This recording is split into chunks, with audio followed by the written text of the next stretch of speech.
Assalamu alaikum wa rahmatullahi wa barakatuh. Wa alaikum salam wa rahmatullahi wa barakatuh. Alhamdulillahi rabbil alamin.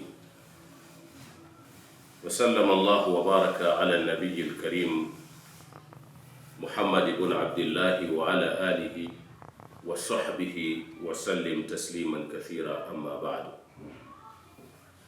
Baada ya kumshukuru Allah subhanahu wa ta'ala na kutaka ziada za rehema na amani zimwendee Bwana Mtume Muhammad sallallahu alaihi wasallam, tunaendelea na darasa yetu katika kitabu chetu Al-Ajwibatul Ghaliyatu fi Aqida Al-Firqati Najia. Tunasoma kitabu kinachoitwa Al-Ajwibatul Ghaliya fi aqidatil firqatin najia, na tunaendelea na mwendelezo katika sifatul maabudi bihaqi. Jana tumezungumza mengi kuhusiana na sifa zinazomhusu Allah subhana. Kwa uchache tukaona haki na sifa za muabudiwa ni zipi, na leo tunaendelea pale pale katika kuchambua ili tuweze kutambua sifa za yule anayeabudiwa. Tulisema kuna sifa za mwenye kuabudu. Sifa za mwenye kuabudu ni zipi? Hata tuliporudi katika vitabu vya fiqhi tuliona sifa za mwenye kuabudu ni mtu ambaye anaitwa mukallaf.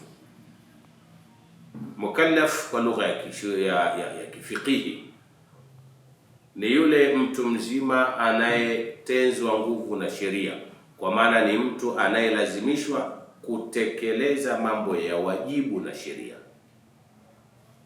Moja ya sifa ya mwenye kuabudu, kwanza awe ni mtu amefikia umri wa kulazimishwa na sheria kufanya mambo ya wajibu, lakini mbili, awe ni mtu aliyetimia kiakili, aqilun, mwenye akili timamu, ambaye afya ya akili yake haina kasoro. Sifa za mwenye kuabudu. Lakini awe mumayizu, mwenye uwezo wa kupambanua kati ya zuri na baya. Utaona sifa za mwenye kuabudu ni hizo na nyinginezo nyingi, kwa sababu suala la kuabudu halijambagua yoyote isipokuwa watu wawili. Mtu wa kwanza ni mwenda wazimu. Mwenda wazimu sheria imemtoa, haikumpa udhu, imempa udhu, haikumpa nafasi. Mwenda wazimu tukaona kule kwenye fiqh katolewa mwenda wazimu. Lakini mtoto mdogo ambaye hajajitambua, ghairu mumayyiz, naye katolewa. Tulisoma katika dura kule tukaona. Kwa hiyo sifa za mwenye kuabudu tunaziona hivyo ndivyo zilivyo. Awe ni mtu mzima mwenye akili timamu, asiwe na kasoro ya afya ya akili, lakini awe anajitambua, lakini awe qadirun, mwenye uwezo wa kufanya. Huyo anaitwa mukallaf. Lakini kuna sifa za mwenye kuabudiwa. Sifa za mwenye kuabudiwa. Leo tunazungumzia sifa za mwenye kuabudiwa. Tulishia jana katika ibara inayozungumza kumtaja Mwenyezi Mungu kwa sifa zake, tukafika pahala tukakoma, alladhi, Mwenyezi Mungu yeye ndiye, huwa ambaye, bikulli shay'in alimun, kwa kila kitu kilichoko duniani, kwa maana ya ulimwenguni, tukijuacho na tusichokijua, yeye ni mjuzi, anakitambua, kwa sababu yeye ndiye muanzilishi wake. Yeye ndiye kakitengeneza na kakijalia kiwepo ulimwenguni. Leo tunaanzia hapa, wa ala kulli shay'in qadirun. Baada ya kuwa Mwenyezi Mungu yeye ni mtambuzi na mwenye elimu wa kila kitu, kila kitu yeye anakitambua kwa elimu yake pana. Sasa Sheikh anatuambia wa ala kulli shay'in qadir, Mwenyezi Mungu pia kwa chochote, juu ya kila kitu yeye ni muweza. Na tulitafsiri jana tukasema maana ya kuwa ni muweza inaambatana na utashi. Kila mwenye kuweza ana utashi wa kufanya. Kwa hiyo Allah subhanahu wa ta'ala ni mwenye nguvu ya uweza, lakini ana utashi wa kufanya lile alitakalo. Yafalu ma yashau, Mwenyezi Mungu anatenda alitakalo.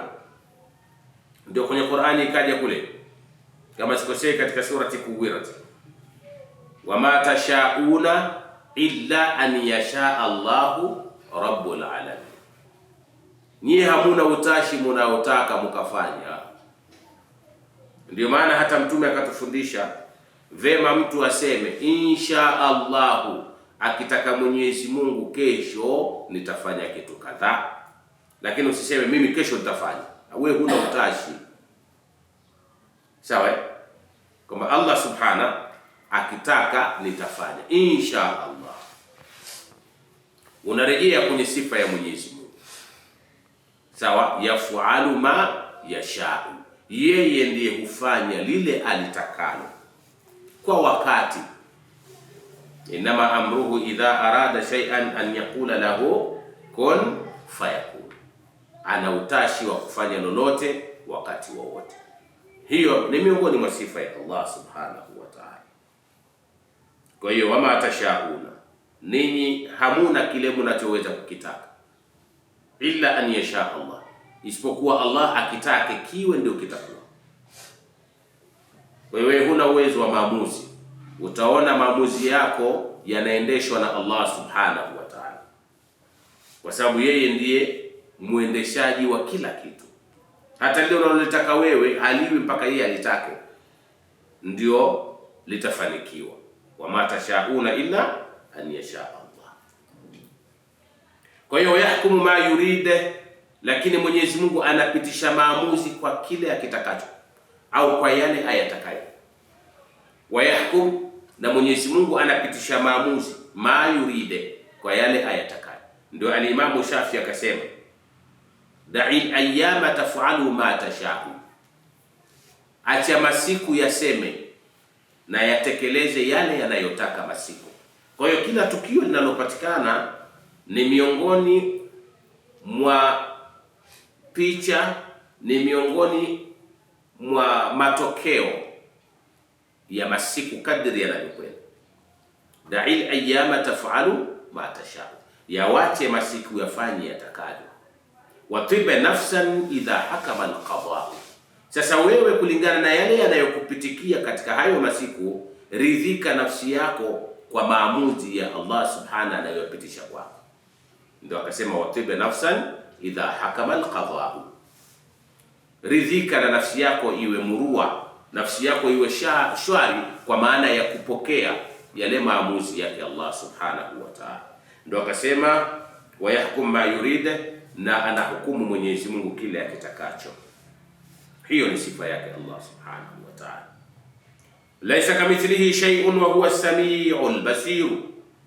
Laisa kamithlihi, hapana wa mfano wake, hakuna wa mfano wake Allah subhanahu. Tulisoma hata kule katika Durar. Sawa? Wayastahilu alayhi al-mumathalatu. Tulisoma hivyo wayastahilu alayhi al-mumathalatu.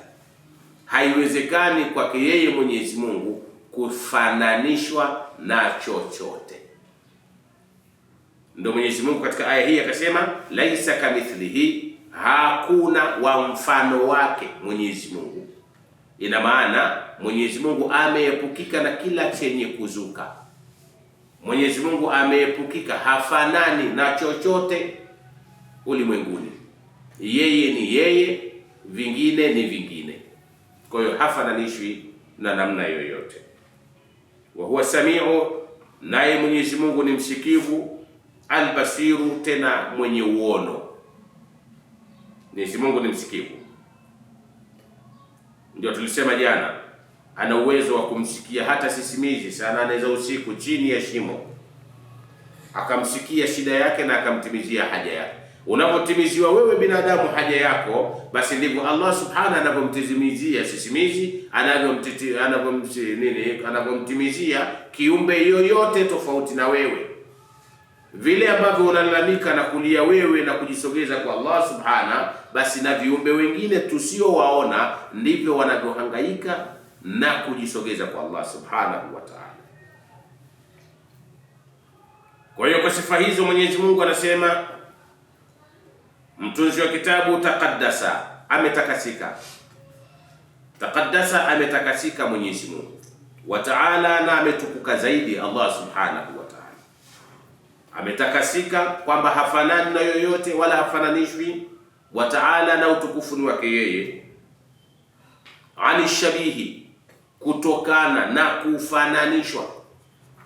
Ani shabihi, kutokana na kufananishwa, kumithilishwa, kwamba Mungu anaweza akawa yuko hivi, Mungu anaweza akawa labda ana umbile, Mungu anaweza akawa Mwenyezi Mungu laisa kamithlihi shay. Sawa?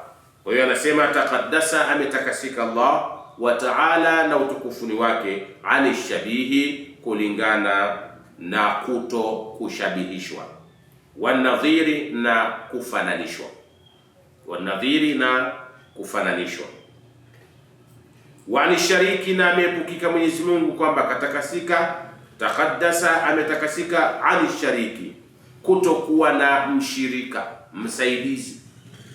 Allah subhanahu wahidu, yuko peke yake.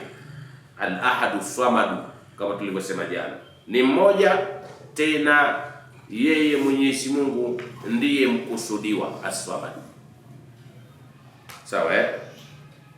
Walwaziri, na hana mwenza. Walwaziri, na wala hana mwenza, kwa maana ile la tahadduhu al-azmanu, Mwenyezi Mungu hazimpiti yeye zama.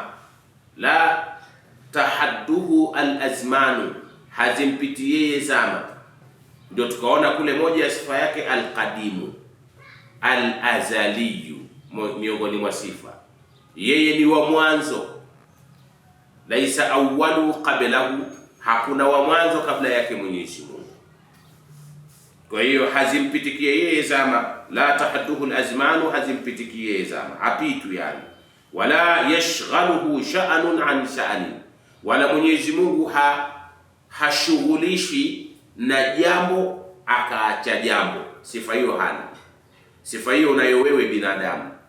Ukibanwa na jukumu fulani unaliacha kwa muda, lakini Mwenyezi Mungu anayatekeleza yote, kwa sababu amru idha arada shay'an an yaqula lahu kun fayakun.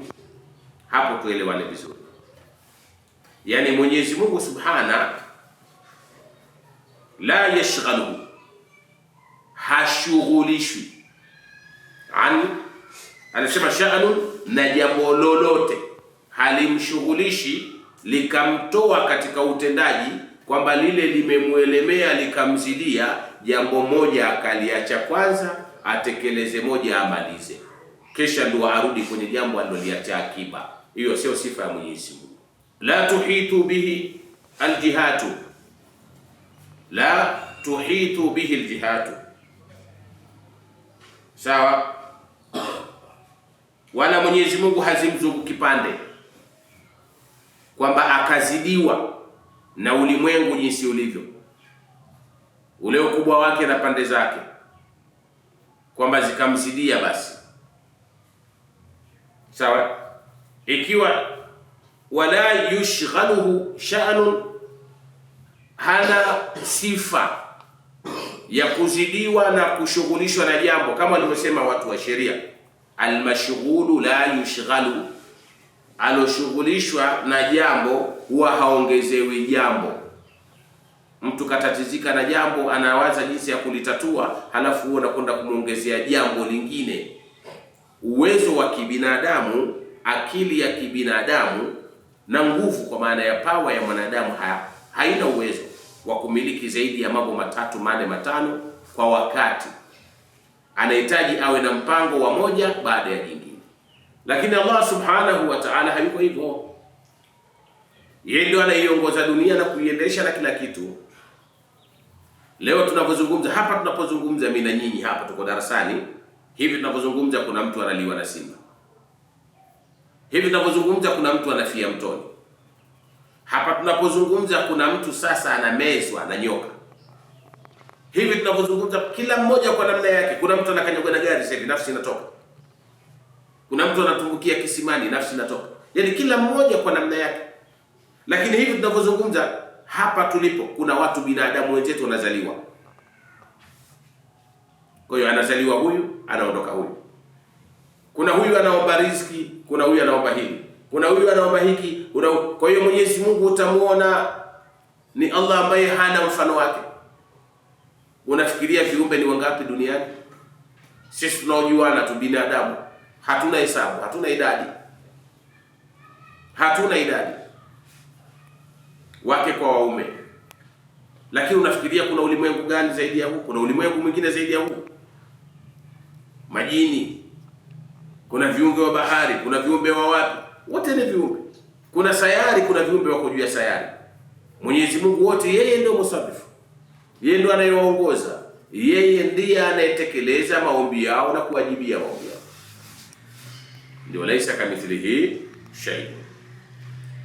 Kwa hiyo wala tuhitu bihi aljihatu, wala Mwenyezi Mungu hazidiwi na pande za ulimwengu. Sawa hajimzungukie yeye. Wala ta'tarihi alhadithatu, wala havimpati Mwenyezi Mungu vile vyenye kuzuka. Wala ta'tarihi alhadithatu, wala havimpati yeye Mwenyezi Mungu vyenye kuzuka, kwamba ana sifa hiyo. Ndio tukaona kule kwenye dura tumesoma somo hili, ukiliangalia tutakuja kule katika dura sana, katika yale tuliyosoma fima yajibu li maulana, sio wama yastahilu alayhi wama yajuzu alayhi. Tuona somo kubwa lote liko hapa. Sawa Kwa hiyo wayastahilu alayhi alhuduthu, haiwezekani kwa Mwenyezi Mungu kuwa amezuka tu. Kwa hiyo ukiishi unavyoishi siku zote, shika tauhidi, umtambue Mwenyezi Mungu subhana na utambue sifa zake. Lahu alghina almutlaq, anao yeye Mwenyezi Mungu utajili wa moja kwa moja, mkwasi. Sawa, yeye hahitaji mpatishaji mwenye kupatisha, ati muwezeshaji anayewezesha muwezeshe Mwenyezi Mungu ili Mwenyezi Mungu naye afanye kazi yake kwa ufanisi. Yeye anajitosheleza. Lahu alghina, anajitosheleza. Sisi hapa ndio tunahitajia.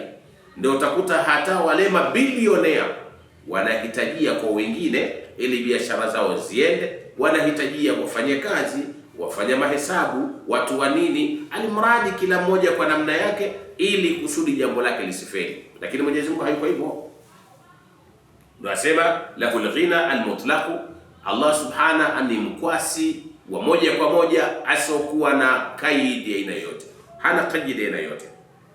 Sawa, an kulli shay'in, kwa kila kitu, min kulli wajhin, katika kila upande anategemewa, katika kila upande anategemewa, upande wa binadamu na upande wa wengineo.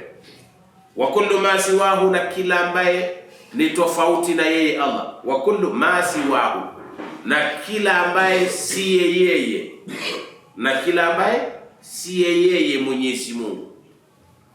Asili yake muftakirun ilaihi, ni mwenye kufilisika na ni mwenye kuhitajia kwa Mwenyezi Mungu. Umeona kwamba Mwenyezi Mungu yeye anahitajiwa, na kila ambaye si yeye anahitajia, ni masikini na anahitajia kwa Mwenyezi Mungu subhanahu. Wa kullu ma siwahu, na kila ambaye si yeye, muftakirun, ni mwenye kufilisika kwa namna yoyote, na ni mwenye kuhitajia ilaihi kwa kile Mwenyezi Mungu. Khalaqal khalqa, amewaumba binadamu. Khalaqal khalqa, ameumba viumbe. Wa a'malahum, na akaumba matendo yao. Ndio kama utarudi kwenye hadithi ya Mtume sallallahu alaihi wasallam aliyosema kwamba mwanadamu unakusanywa katika tumbo la mama yake siku 40, akiwa ni maji. Baada ya hapo atakuwa pande la damu. Baada ya hapo atakuwa pande la nyama kwa muda wa siku 40, kisha anatumwa malaika. Kwa hiyo anaamrishwa yule mwanadamu kuandika mambo mangapi? Manne, sio? ya kwanza riziki yake ataandika, la pili mwisho wake, ajali yake, yani mwisho wake wa kuondoka duniani utakuwaje, anaandika. Lakini la tatu na la nne, shaqiyun am sa'idun, ataandika kwamba yeye mwishoni duniani hapa maisha yake atakuwa ni mwema au atakuwa ni muovu. Ndio mbele kabisa katika hadithi ya Mtume akasema, wa inna ahdakum la ya'malu bi'amali ahli an-nar hatta ma yakunu bainahu wa bainaha illa dhira'un, kwamba ni mmoja katika ninyi anaweza akaishi duniani na mkamcheka mkasema huyu ni mtu wa motoni tu kwa matendo yake. Hana huyu, akifa atakwenda motoni tu, hana la kupeleka. Atapelekwa wapi kwa matendo yake? Lakini zimebakia siku 5 za kufa, anaingia msikitini, anasema Mwenyezi Mungu nisamehe, nimeacha. Ya Rabbi nisamehe, nimeacha. Anafia msikitini akiwa kwenye ibada. Kwa nini? Aliandikiwa toka akiwa tumboni mwa mama yake na akasaini mwenyewe kwamba atakuwa mwema. Sasa utashangaa miaka yote 68 aliyoishi duniani kaja kufanya wema, ndani ya mwezi mmoja anakufa na anaingia peponi. Wewe uliyefanya kheri miaka yote 68 unakuja kufa na unaingia motoni. Kwa hiyo hii ni mipango ya Mwenyezi Mungu, yeye ndiye anajua.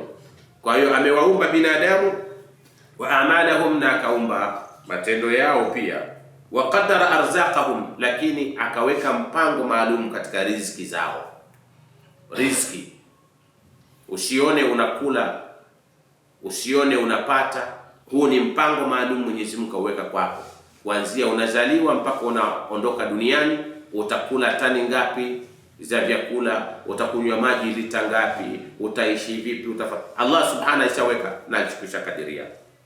Kwa hiyo waqadara, na kadiria arzaqahum, riziki zao, wa ajalahum, na miisho yao, kwamba wewe umri wako utaishia wapi. Khalaqal mauta, ameumba mauti, wal hayata, na akaumba uhai, wa ta'ata wal ma'siyata, lakini akaumba utiifu kwa maana ya taa, lakini akaumba na maasia. Kayaumba vipi? Kumuumba mwanadamu mwenyewe ameahidi kwa kuandika katika daftari yake kwamba atakuwa ni mwema. Kwa hiyo aliyekuwa mwema Mungu kamsahilishia na kumpa uwema, na atakuwa mwema kweli, atafuata yaliyokuwa mazuri. Na aliyesaini kwamba atakuwa mwovu, basi ataishi katika maasia mpaka anaondoka duniani. Sawa? Wasihata, na akaumba akaweka hali ya uzima, wasaqama, na akaweka hali ya ugonjwa, wa anzala alkutuba, na akateremsha vitabu, wa arsala rusula, na akatuma mitume wake, lihidayati alkhalqi, kwa ajili ya kuwaongoza viumbe. Yote hiyo ni nini? Lutfan bihim, kwa ajili ya kuwahurumia hao viumbe. Wa'ada almuhsinina, amewaahidi wema watakaotekeleza mema, bithawabihi fadlan, kwa kuwapa thawabu zake, ikiwa ni fadlan ni utukufu wake Mwenyezi Mungu. Watawaada almusiina, na akawaahidi watu waovu, biiqabihi, kwa kuwapa adhabu itakayostahiki kwao, adlan, kwa uadilifu wake, kwani Mwenyezi Mungu hamdhulumu mja, bali mja mwenyewe ajidhulumu mwenyewe. Leo tuishie hapa inshallah, na Allah kituwafikia tutaendelea na darasa zetu tena katika kitabu chetu hiki tunachokisoma, ambacho tunatwaliishana, hatusomeshi bali tunatwaliishana. Kitabu chetu ni Al-Ajwibatul Ghaliya fi Aqidati al-Firqati an-Najiya. Wabillahi tawfiq, wassalamu alaykum wa rahmatullahi wa barakatuh. Wa alaykum assalam wa rahmatullahi ta'ala